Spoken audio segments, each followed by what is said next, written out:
Cool. Let's go get him again.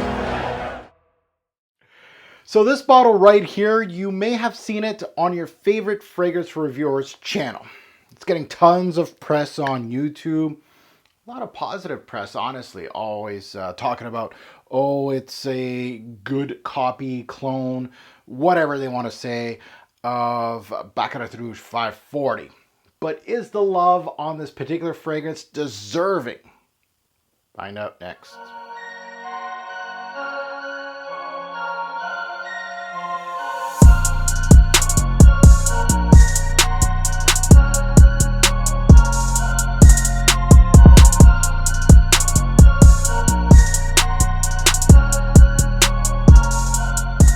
Fragrance family, welcome to the Robe Zoe channel. I'm your host, Mark. This is Pop the Cherry. This is where I pop the cork on a full bottle purchase and give you my initial thoughts. I wore this scent on my skin as my scent of the day for a few days, including today, as you can see on my Instagram. Now it's time to give you my thoughts before it goes into the vault for a full-fledged review. Now, if you're new here, thanks for watching. Subscribe, support the channel, hit that bell so you do not miss anything. I'm also all over social media under my YouTube handle, Robe08, so keep tabs on behind the scenes stuff, including scent of the day, scent of night posts, new purchases, and what I'm working on for this channel. Now, if you have a Facebook account, awesome, you can follow me, but I also have a Facebook group called Fragrance Guru Nation, FGN for short. We're up to 18,000 members where we discuss fragrances, new releases, people buy, sell, swap, fragrances. You can discover new YouTubers, old YouTubers. They post their new videos on there. It's basically a great source of information for any frag head out there. So let me introduce to you Oooh La Rouge from the house of Christian Siriano. If you're interested in this release, definitely after my Pop the Cherry video, I do have a link down below in the description where you can just pop in and get a great price on this release. So let's go under the hood on this fragrance. Let's take a look at some stats on this one. It is a new release, 2020 release date. Major notes to my nose were amberwood, which is a very popular note ever since Bleu de Chanel. Praline, which is a very good note. I love that note. A gourmandish note to some releases. And jasmine is a pretty major player in this fragrance. So time to crack this one open. I am wearing this as my scent of the day.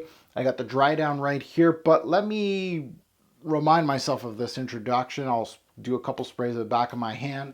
One for all of y'all sitting at home. So let me try to describe this one in 3 words. Sweet, floral, a little bit of that salty aquatic tone to this one. So now to the introduction of Oooh La Rouge, and up top, that sweetness pulls you in. Immediately, it has that red, candied, crystallized red sweetness that Baccarat Rouge 540 is known for. It has it. It's very much easy. You could blindfold me and I will say that it smells like that. However, it also has some brightness from the citrus. It has a little bit of a grapefruit tinge in here. It has some gourmand tendencies too from the praline. The praline note actually really helps this introduction. It helps the sweetness. So does the jasmine, but the praline is really a big note in this introduction. I really liked it.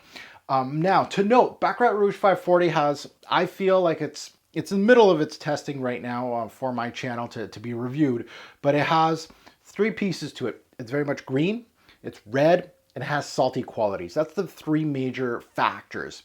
This has the redness to it, hence the Oooh La Rouge, rouge meaning red. So it has that sweetness. It also has the salty quality that Baccarat Rouge has also from the amberwood, right? Missing is that green, woody, fir resin type of greenness that I get from Baccarat Rouge, which a lot of people don't talk about when they talk about Baccarat. They always talk about the red, right? They're always talking about the sweetness of the fragrance. They're really not actually talking about the saltiness or the greenness in the fragrance. This one actually has the saltiness, but the greenness is another factor that I really appreciate from Baccarat Rouge. I felt BR shows more character. It's more resinous, it's sharper, it's clearer, it's definitely much stronger than this one. It really is, as far as production goes, as far as longevity, and it just really blows this one out of the water. So this one feels much weaker on the DNA. I can definitely tell that they're trying to pull on that DNA and that introduction. Now let's move on to the dry down on this one. The dry down shows more of that praline. It came up quite a bit, which was really, really surprising to my nose. I didn't think that would be the note that would come up, but it did, and that was a good thing. The jasmine is the main floral here compared to the other florals that are in this note breakdown. It comes up with a little less interesting parts, to be honest, as far as the dry down versus the introduction. It gives less to the user. The sweetness here sticks around but isn't as prominent.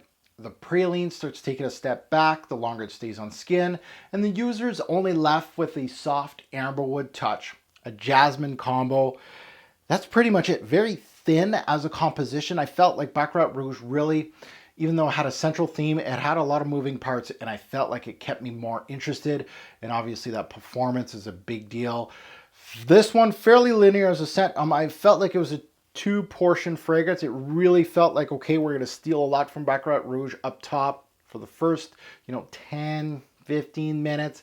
It starts losing that edge, and it starts getting more floral, more of the praline, more of the amberwood, and it just felt actually getting weaker and weaker while it was on my skin, unlike Baccarat Rouge, which is just keeps pushing.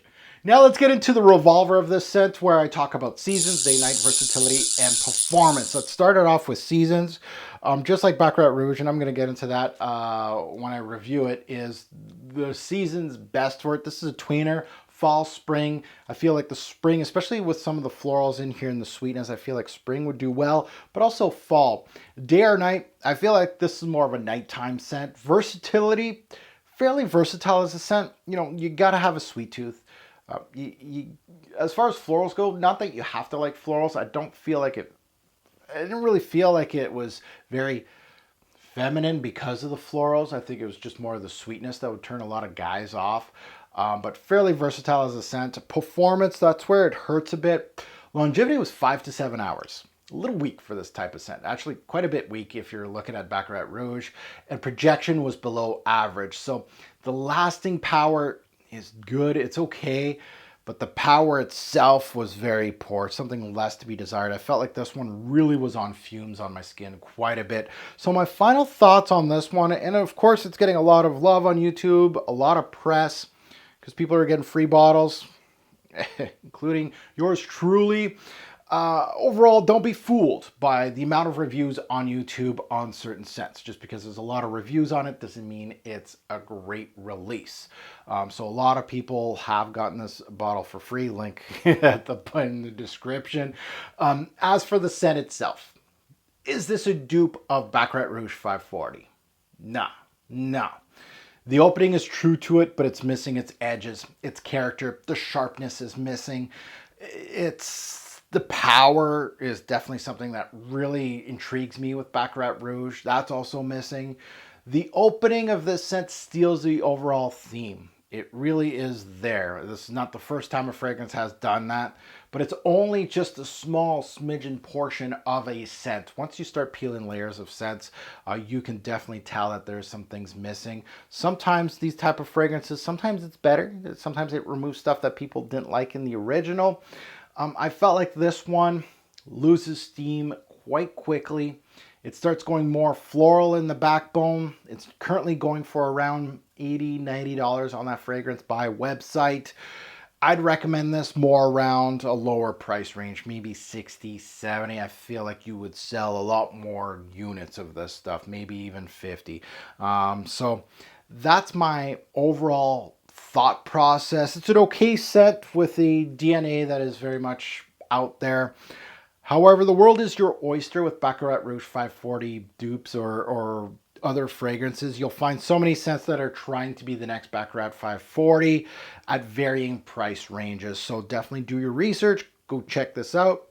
I felt this one kind of lost me after 20 minutes on skin, to be quite honest. Now, I'm done with Oooh La Rouge. Now, this is going to go into the vault to get the full-fledged review, but it's time for all of you in the comments below. Hit me up. Let me know if you have smelt this fragrance. Good, bad, and the ugly. Please let me know in the comments below. I love reading your comments on certain fragrances, especially something that is more, let's say, in the feminine aisle. I feel like this is unisex, but it's more geared for the women out there.